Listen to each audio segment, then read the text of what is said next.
para quienes no nos conocemos o quienes no me conocen todavía, soy maestra en nutrición clínica, laboro en el AESI y el día de hoy vamos a tener un seminario acerca de la microbiota y la salud intestinal, ¿vale? Entre la salud intestinal y algunas otras alteraciones que pudiéramos tener en dado caso de tener un desbalance en esta microbiota, ¿vale? Entonces, comenzamos. Vemos qué es la microbiota, principalmente hablando de microbiota intestinal, porque tenemos microbiota en todo nuestro organismo, ¿vale? Hablamos microbiota, estamos hablando de microorganismos, ¿verdad? Bacterias que tenemos en todo nuestro cuerpo. Específicamente hablando de microbiota intestinal, estamos hablando que este es un ecosistema muy dinámico, muy cambiante que nosotros tenemos. Es de alta complejidad, está compuesto alrededor aproximadamente de 100 trillones de células microbianas con aproximadamente 9.9 millones de genes en toda su totalidad, ¿vale? En los últimos años se han llevado a cabo diversos estudios, diversas investigaciones muy amplias y se ha podido notar que su intervención, hablando de la intervención de nuestra microbiota, activa en forma importante diversos procesos fisiológicos de nuestro cuerpo. ¿Ah? Puede alterar su composición, ¿va? Diversidad y metabolismo, que influye en el desarrollo y en el curso de diversas patologías intestinales y también no únicamente patologías de todo nuestro aparato gastrointestinal, sino también patologías extraintestinales. Estamos hablando de patologías que no tienen que ver específicamente con aparato digestivo, ¿no? ¿Cómo se lleva a cabo la formación de esta microbiota? Estamos hablando que ese es un proceso muy dinámico, como les decía ahorita. Este va a iniciar principalmente desde la vida intrauterina, desde que estamos dentro, ¿verdad?, del vientre materno. Se ha demostrado que existen diversas bacterias que predominan en la placenta, ¿vale?, los cuales se caracterizan por compartir taxonomía con las bacterias que están formando, o más bien que están en la microbiota de la piel, en la biota de la piel, vagina, en la cavidad oral y también en el tracto gastrointestinal. Hablando específicamente en el líquido amniótico y en el meconio, que estaríamos hablando de todos estos desechos en el intestino del bebé y que forman la primera evacuación, se ha encontrado material genético muy importante, bacteriano, muy relacionado con especies que van a componer el ecosistema de la microbiota intestinal, ¿vale? Entonces, dependiendo del tipo de nacimiento que tenga el niño, ¿vale?, y la atención que se tenga después de que haya nacido, esa atención neonatal, hablamos que proporcionada influye de manera muy importante en la composición de tipos de bacterias como las enterobacterias y las bifidobacterias, ¿vale? Se ha visto y se ha analizado que en niños que nacen por cesárea, por ejemplo, presentan una menor cantidad de bacterias y una no colonización, temprana por bifidobacterias, por bacteroidetes, por E. coli e incluso también que esta no es tan mala, y comparado con los que nacen vía vaginal. ¿Qué quiere decir? Que los niños que nacen por vía vaginal van a tener un mayor número de bacterias y en este caso pueden ser bacterias benéficas que van a repercutir o van a estar presentes a lo largo de la vida del niño, ¿no? Entonces, es muy importante la manera en la cual nosotros tengamos a nuestros bebés.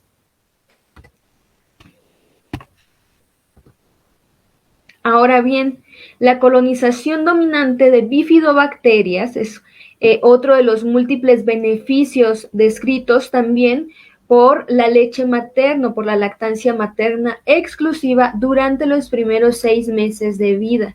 Es sumamente importante que las madres tengan muy en cuenta que el proporcionarle leche materna al bebé les va a dar muchos beneficios a nivel de sistema inmunológico. Yo creo que esto lo han visto las mamis en las pláticas que tienen ya sea en un sanatorio, en una clínica, donde las están preparando, ¿verdad?, para posteriormente tener a su bebé. Entonces, ahí se les hacen algunos tipos de recomendaciones, entre ellas son el proporcionarles la leche materna a los bebés durante los 6 meses y posteriormente ir introduciendo ciertos alimentos y que a esto se le llama alimentación complementaria, ¿no?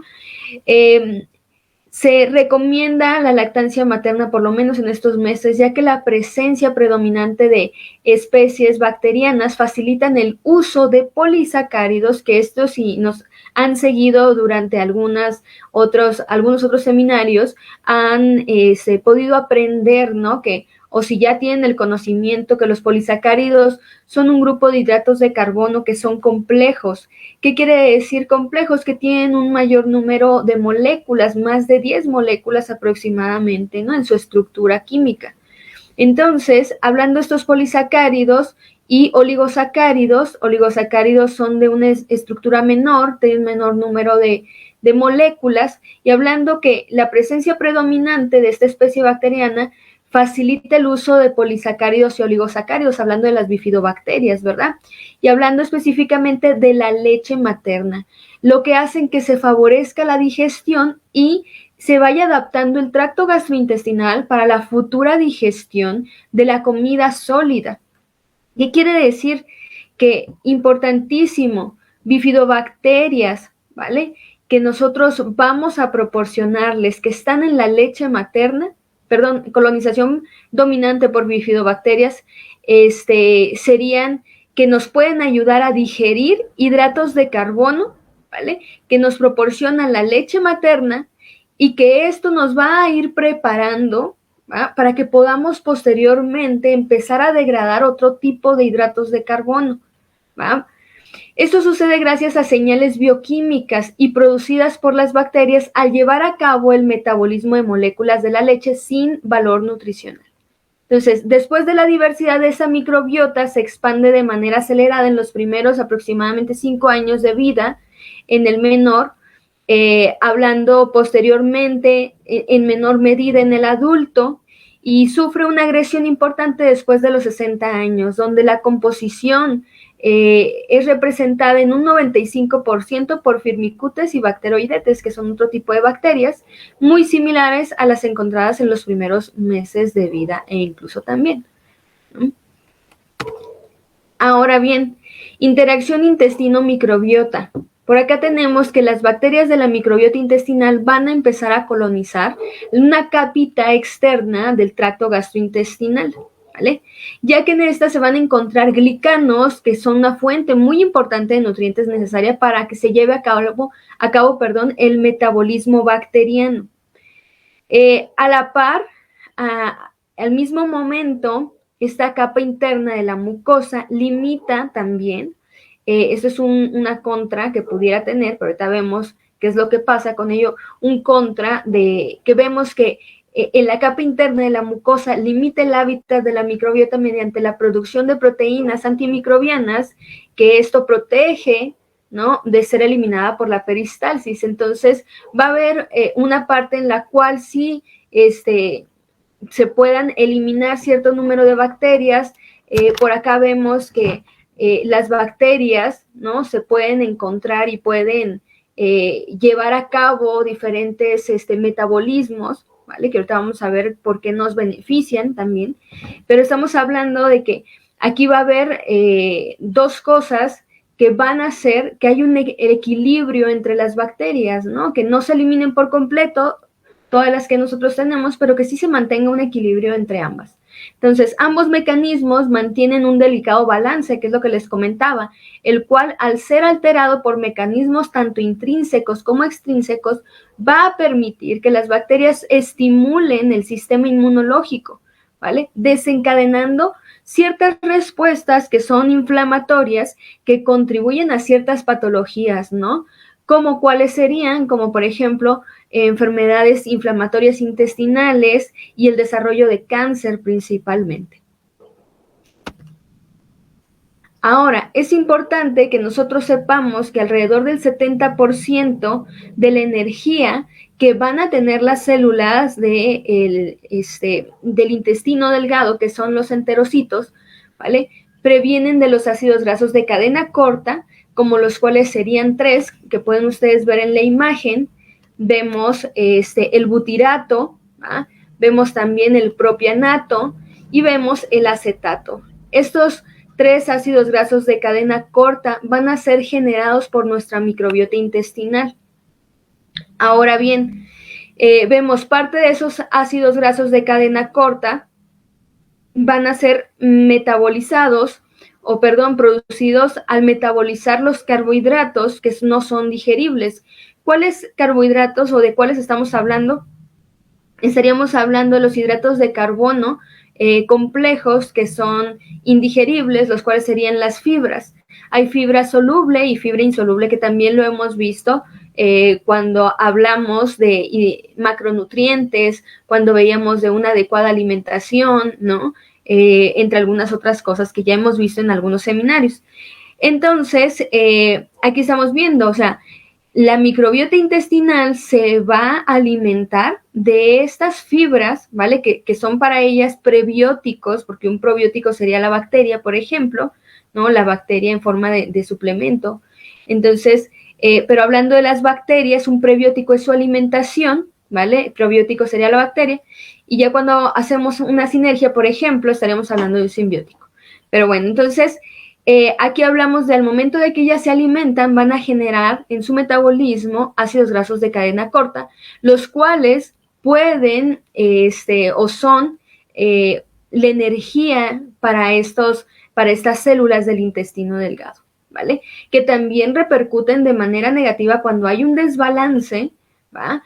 De cierto número de bacterias. Eso también nos puede repercutir, ¿para qué? Para tener un aumento de peso. ¿Por qué? Porque nosotros estamos consumiendo cierta cantidad, ¿verdad?, de hidratos de carbono, los cuales nosotros, fibras, pues vamos a desecharlas de cierta manera en cierta cantidad por medio de las heces fecales, pero resulta que puede ser que yo o mis bacterias se estén alimentando de estas fibras y lo que hagan es generar una mayor cantidad de energía, lo cual eso también pueda repercutir de manera negativa, ¿vale?, en el aumento o en la mantención del peso, ¿no?, que vendría siendo un aumento de peso por una mayor cantidad de energía. Entonces, vemos que estos ácidos grasos de cadena corta van a tener efectos reguladores e inmunológicos que repercuten a nivel local y sistémico también. Por ejemplo, el butirato, estamos hablando que evita la acumulación de metabolitos tóxicos bacterianos como el de lactato, ¿no? Entonces, la vía metabólica del butirato y el resto de esos ácidos grasos de cadena corta, como son los propianato y el acetato, están asociados con mecanismos que van a desencadenar o condicionan riesgos para presentar, como les decía ahorita, obesidad, e incluso para presentar diabetes, alergias, asma, enfermedades autoinmunes, cáncer, patologías como Parkinson, Alzheimer, esclerosis, entre algunas otras, ¿no? Entonces, pero aquí estamos hablando de una mayor síntesis, ¿no?, del butirato, pero eso tiene que ver también con el tipo de bacterias que nosotros tengamos, ¿no? Entonces están como los pros y los contras, ¿no? Ahora bien, algunas de las implicaciones extraintestinales, pues estamos hablando que restaurar la composición y diversidad de la microbiota intestinal se ha demostrado que puede ser un tratamiento que lleva a la homeostasis, o sea, el equilibrio, a diversos procesos metabólicos. Esto se pudo observar en personitas que tenían una sobreinfección de Clostridium difficile en 90% de pacientes después de haberse sido sometidos a un trasplante de microbiota fecal, ¿no? Este trasplante se puede hacer por medio de cápsulas, por ejemplo. En México no sé todavía si se realice, ¿no? En España, por ejemplo, se llevaba a cabo y se puede observar en este tipo de estudios que el desarrollo de aterosclerosis, es favorecido por la presencia de un óxido, que es denominado óxido de trimetilamina, ¿vale? El cual es un producto del metabolismo bacteriano al ser sometido a una dieta alta en colesterol, ¿va? Estamos hablando que este óxido elevado se encuentra asociado a enfermedades cardiovasculares, ¿vale? Lo cual esto fue demostrado en ciertos estudios, ¿no? Vemos por acá, con lo cual se concluye que la microbiota influye en el desarrollo de aterosclerosis, ¿vale? Y niveles de colesterol plasmático de manera dependiente de la dieta, específicamente. Cuando se lleva una dieta con un aumento de colesterol, hablando específicamente de dónde se encuentran alimentos ultraprocesados, galletas, panes, papitas, también lo podemos encontrar en alimentos de origen animal, en carnes, lo encontramos en lácteos, ¿vale? También en alimentos de origen vegetal, por ejemplo, en la linaza lo podemos encontrar, pero vemos, perdón, les estaba mencionando ácidos grasos, mono y poliinsaturados, ¿no? Entonces, pero también lo encontramos en vegetales específicamente, ¿no? En alimentos de origen vegetal. Entonces, pero esos están en menor cantidad, lo cual no me lleva a un riesgo muy grande, ¿no? El consumir una mayor cantidad de carnes, eso sí, de lácteos, por ejemplo, de fritos, capeados, empanizados, eso va a predisponer a mi microbiota, ¿verdad? También, y va a generar que haya un aumento específicamente de un riesgo cardiovascular. Otras implicaciones, por ejemplo, en oncología, se describe que el 20% de las neoplasias humanas están muy relacionadas con microorganismos. A nivel gastrointestinal, se van a relacionar Helicobacter pylori, E. coli, Fusobacterium, por ejemplo, Bacteroides fragilis, y se relaciona también Salmonella entérica con el cáncer vesical, ¿no? Entonces, esto porque la microbiota tiene la capacidad de poder alterar el ciclo celular y la función inmunológica a nivel local y sistémico.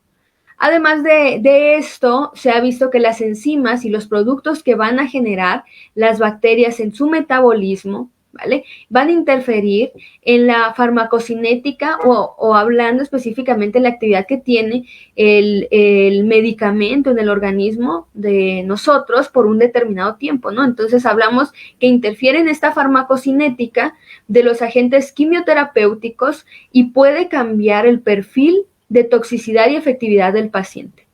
Por otro lado, se sugiere que la suplementación de Bifidobacterium mejora la eficacia del tratamiento al ver que puede eliminar casi completamente el tumor en comparación con el grupo de Bifidobacterium, entre algunos otros, ¿no? Entonces, la suplementación puede ser la ayuda para esto. Perdón, el grupo sin Bifidobacterium, ¿no? Hablando que puede apoyarnos Bifidobacterium en comparación a otros.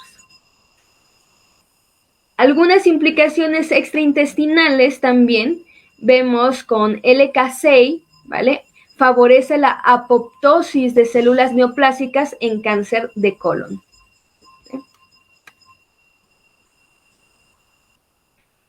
En cuanto a obesidad, se ha demostrado que al transferir microbiota intestinal de ratas, por ejemplo, este estudio se hizo con ratitas obesas a ratitas que eran no obesas e incluso ratas estériles, por ejemplo, ambos grupos desarrollaron obesidad.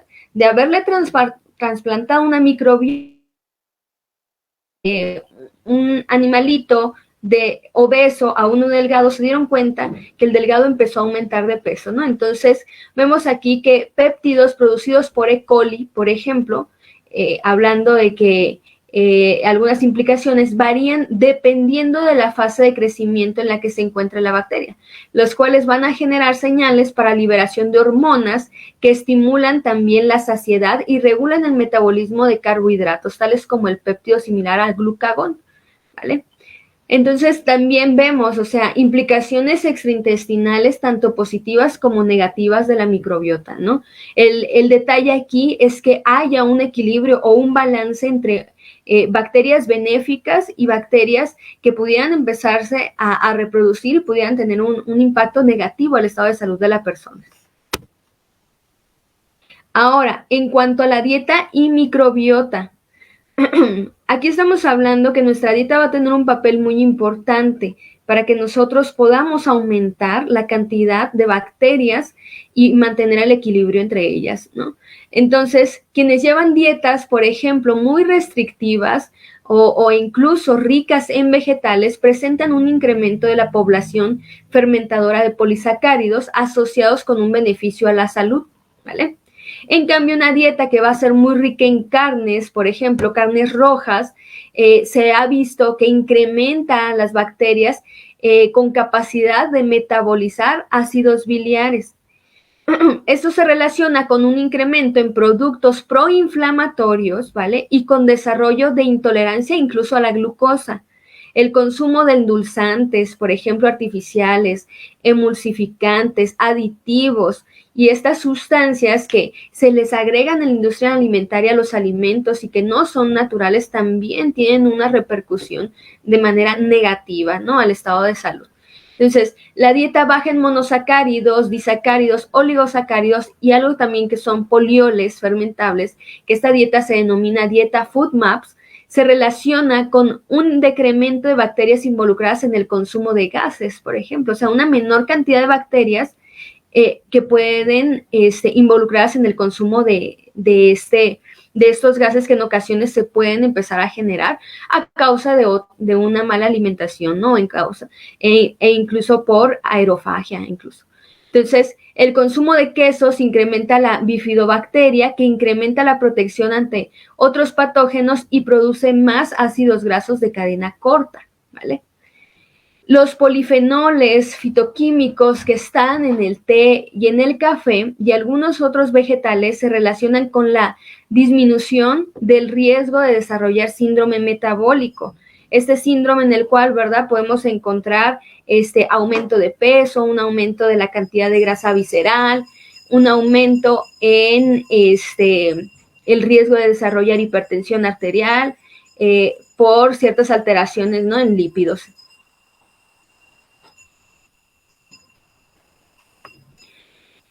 Ahora bien, esto se ha visto que ya que incrementan la cantidad de bacterias productoras de butirato, que veíamos ahorita, ¿no? Y disminuyen la producción de productores de lipopolisacáridos que son relacionados con el incremento del riesgo cardiovascular. Ahora bien, aunado a ello, podemos ver qué otros tratamientos son específicos para nuestra microbiota. Y estamos hablando de la utilización de probióticos. Muy importante el que nosotros vayamos a una farmacia y que digamos, bueno, es que yo ahorita tuve este tratamiento con antibióticos y necesito un probiótico y voy y obtengo o agarro el que yo quiera. Eso no está bien. ¿Por qué? Porque hay estudios que hablan del tratamiento que debe tener una persona, ¿vale? Con diferentes tipos de bacterias dependiendo de la alteración que tenga.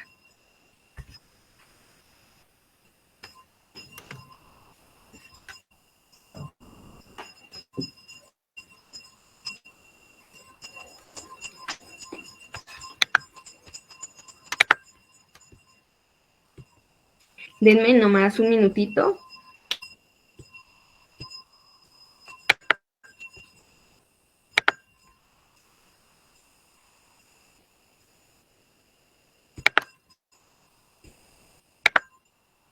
Creo que hubo un problemita aquí en cuestión de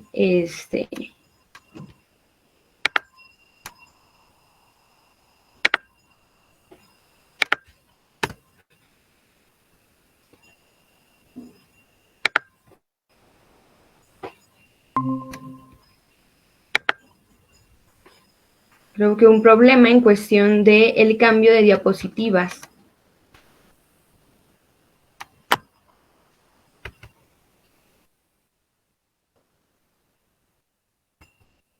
Son las que hemos visto.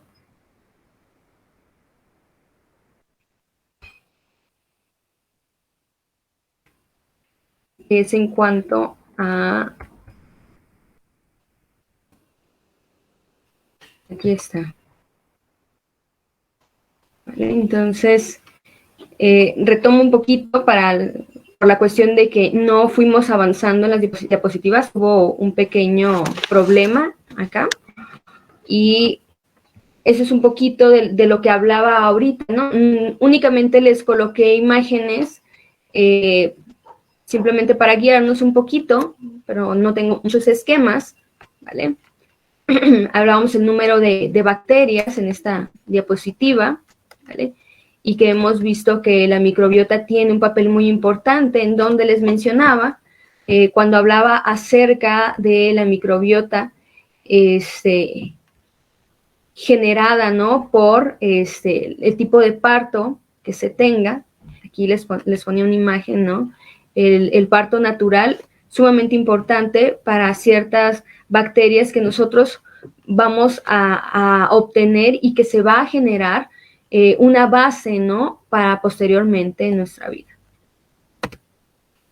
Acá hablábamos de la leche materna, ¿no? Y que mencionábamos que la colonización dominante por bifidobacterias es otro de los múltiples beneficios descritos a la leche materna, no exclusiva, que esta va a tener un papel muy importante, les mencionaba ahorita, por la situación en la cual nos pueden ayudar a digerir polisacáridos y oligosacáridos e ir preparando el tracto gastrointestinal del niño para que posteriormente pueda digerir otro tipo de hidratos de carbono o algunas otras sustancias de los demás alimentos que se vayan a incorporar después de los 6 meses.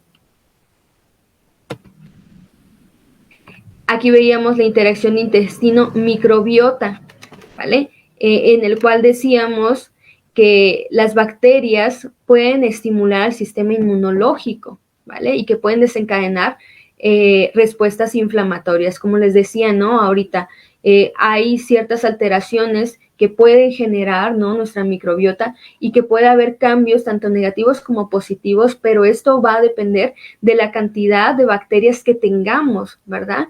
Ya sean positivas o ya sean negativas. Aquí hablábamos de los ácidos grasos de cadena corta que les mencionaba que generan las bacterias. Esto es alrededor de un 70% del aporte energético que van a tener los enterocitos, ¿vale? Que esto va a provenir de quiénes, del metabolismo de las bacterias, ¿no? Hablábamos aquí que cuáles son esos ácidos grasos de cadena corta que pueden generar nuestras bacterias, pues decíamos el acetato, el propianato y el butirato, ¿no? Y que muy relacionado también a un aumento en el peso e incluso, ¿vale? Cuando hay de igual manera un desequilibrio y un aumento, ¿verdad? En la síntesis de butirato específicamente. Hablábamos de implicaciones extraintestinales y veíamos, ¿no? El cómo un desbalance, un desequilibrio en la microbiota puede favorecer el desarrollo de aterosclerosis e incluso también porque mencionábamos que favorece, ¿verdad? El desarrollo, de aterosclerosis es favorecido por la presencia del óxido de trimetalamina, en el cual este es un producto del metabolismo bacteriano al ser sometido a una dieta muy, muy alta, ¿verdad? En colesterol, ¿no? Y que este óxido elevado se encuentra asociado con enfermedades cardiovasculares. Veíamos que en la parte oncológica, ¿no? Veíamos que se describe que cerca del 20% de las neoplasias humanas están relacionadas con microorganismos como E. coli, como Helicobacter pylori, como Fusobacterium, Bacteroidetes fragilis, y vemos que tiene la capacidad, la microbiota, de alterar el ciclo celular, ¿no? Y la función inmunológica a nivel local y sistémico.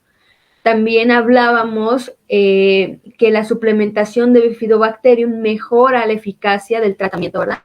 Al eliminar casi por completo el tumor en comparación con el grupo en el cual se hicieron estudios y que no consumían o no tenían una suplementación con Bifidobacterium. Hablando específicamente con el tratamiento oncológico que tienen, ¿no? Que deberían de tener. hablábamos muy relacionado también cierto número de bacterias. Ahorita les platicaba que en cuanto a la obesidad se ha demostrado que el transferir microbiota intestinal, por ejemplo, de ratitas de laboratorio en las cuales eran obesas, se las transfirieron a ratitas con un peso normal, ¿no? E incluso ratitas estériles, se pudieron dar cuenta que en esos dos tipos de ratitas aumentó el peso de haberles trasplantado la microbiota, ¿no?, intestinal de ellas. También se ha visto que los péptidos producidos por E. coli varían dependiendo de la fase de crecimiento. Eso sí, se ha visto que ellos van a estimular la saciedad y regulan el metabolismo de los carbohidratos. ¿Por qué? Los cuales van a generar una señal que va a liberar hormonas y que estas nos van a poder apoyar en esta cuestión.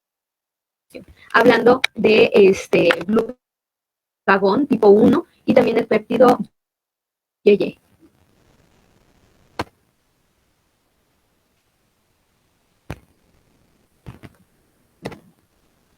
Esto era de la parte de la dieta y microbiota, ¿verdad? En la cual decíamos, si tenemos una dieta alta en vegetales, tenemos una dieta en la cual sea un poco restrictiva, podemos ver que está muy asociada a un beneficio en la salud. En cambio, quienes tienen una dieta rica en carnes, por ejemplo, se ha visto que tienen una capacidad de metabolizar ácidos biliares muy relacionado con el incremento de productos proinflamatorios y desarrollo de intolerancia a la glucosa. ¿Vale? Una dieta baja en FODMAPs, estamos hablando de una menor cantidad de monosacáridos, o sea, hidratos de carbono simples, disacáridos, e incluso también hablando, por ejemplo, de lácteos, hablando específicamente de fructosa, por ejemplo, jugos, ¿no? Baja en rafinosa, estaquiosa, que son hidratos de carbono, oligosacáridos, que están presentes, por ejemplo, en el frijol, en las lentejas. Una dieta baja en este tipo de hidratos de carbono está muy relacionada con el decremento en bacterias involucradas en el consumo de gas. Vemos por acá también que el queso incrementa a las bifidobacterias. Eso incrementa la protección, entre otros patógenos, y que producen más ácidos de cadena corta. Hablamos de sustancias fitoquímicas del té, del café y algunos vegetales que se relacionan con la reducción del riesgo de síndrome metabólico, ¿vale? El riesgo de desarrollar diabetes, el riesgo de desarrollar obesidad, el riesgo de desarrollar hipertensión arterial.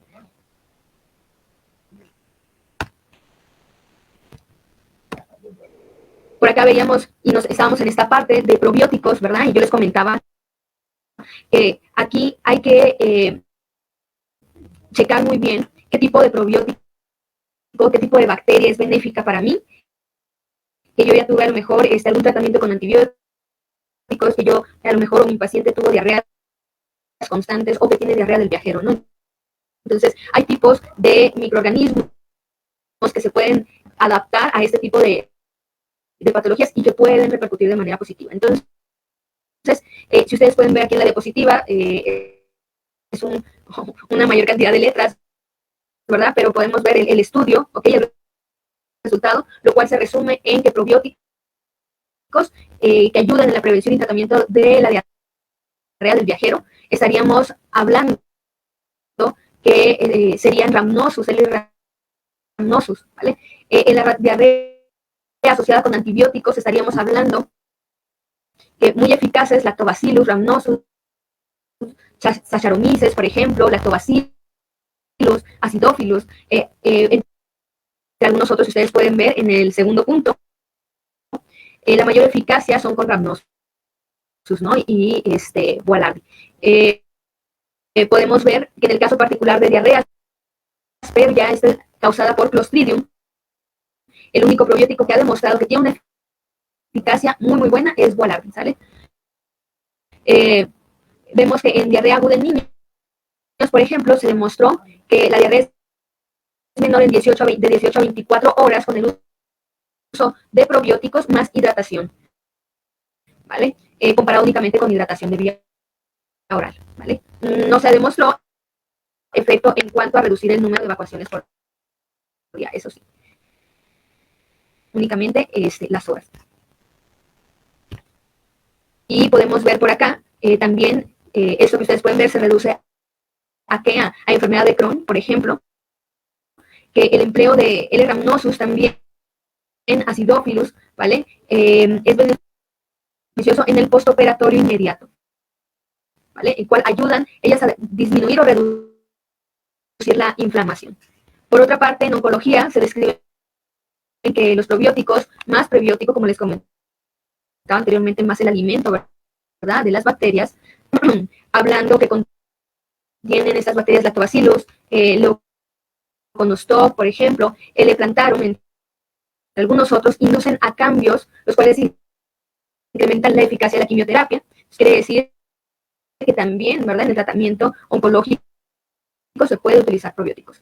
En el síndrome de intestino irritable se ha visto que disminuyen los síntomas, ¿vale? En el síndrome de intestino irritable se describe mejora de los síntomas relacionados con dolor o malestar abdominal en un 38-52% menos comparado con el 11-18% de la mejoría posterior a administrar placebo. Igual hablando de este tipo número de bacterias anteriores que mencionaba. Y en niños con dermatitis atópica se vio que la suplementación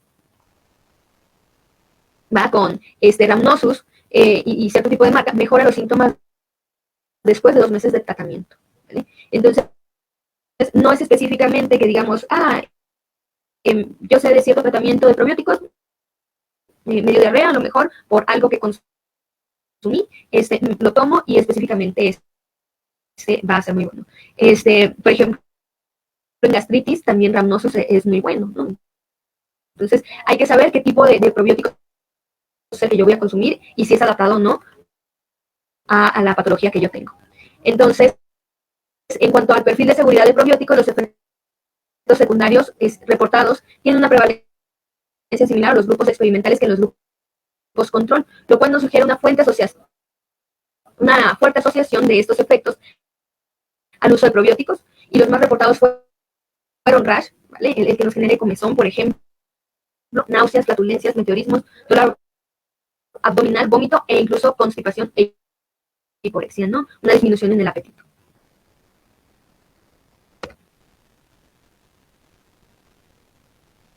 Y esto sería todo en cuanto al seminario de microbiota y salud. Si ustedes quieren saber un poco más, quieren saber la cantidad de probióticos adecuados, pueden visitar a un especialista en el área, o incluso si están más interesados en poder ustedes recomendar cierto tipo de probióticos, pues con todo gusto los esperamos en el AESI, ¿va? Ahí podemos estudiar el diplomado de nutrición y naturoterapia. Podemos también, un poco enfocado a esa parte, está el diplomado de control de peso. También tenemos masterclass en cuestión de microbiota y salud. Aprendemos a hacer fermentos y un poquito más acerca, vamos a hablar un poquito más acerca del eje microbiota cerebro, ¿no? Entonces, si quieren adquirir mayor información, con gusto estamos como les repetí, en la escuela el AESI, la cual ahí, si ustedes deciden entrar a algún tipo de curso de hablando de nutrición, ahí nos vamos a ver. Eso sería todo por mi parte. Muchísimas gracias y que tengan una excelente tarde.